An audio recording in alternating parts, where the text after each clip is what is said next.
నా దగ్గరకు వచ్చే పేషెంట్స్ యూజువల్ గా సార్ మేము ఎన్ని లీటర్లు వాటర్ తాగాలి డైలీ అనేది యూజువల్ గా డౌట్ ఎక్స్ప్రెస్ చేస్తుంది. సో లేదంటే కొంతమంది సార్ నేను రోజు 5 నుంచి 6 లీటర్లు వాటర్ ఖచ్చితంగా తాగుతాను, కొంతమంది డైలీ నేను 4 లీటర్స్ వాటర్ తాగుతాను, ఇలా అడుగుతూ ఉంటారు. కొంతమంది చెప్తూ ఉంటారు.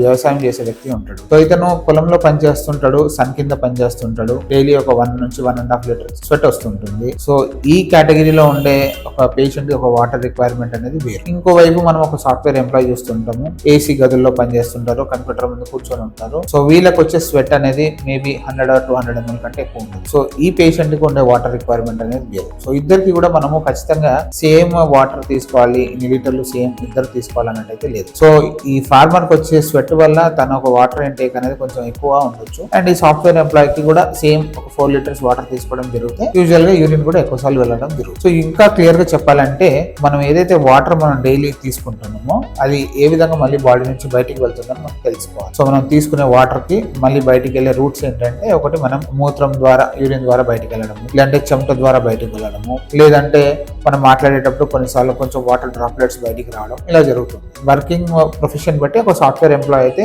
మేబీ ఒక 2 లీటర్స్ ఆఫ్ వాటర్ తీసుకున్నా సరిపోతుంది. ఎవరైనా బయట ఎండలో తిరిగే వాళ్ళు కానీ, బాగా స్వెట్ వచ్చే వర్క్ చేసే వాళ్ళు కానీ మేబీ 3.5 లీటర్స్ కానీ 4 లీటర్స్ కానీ వాటర్ తాగడం వల్ల వాళ్ళకి యూరిన్ ప్రొడక్షన్ ఒక 2 లీటర్స్ రావచ్చు, మిగతా 1.5 లీటర్స్ స్వెట్ లా కూడా రావచ్చు.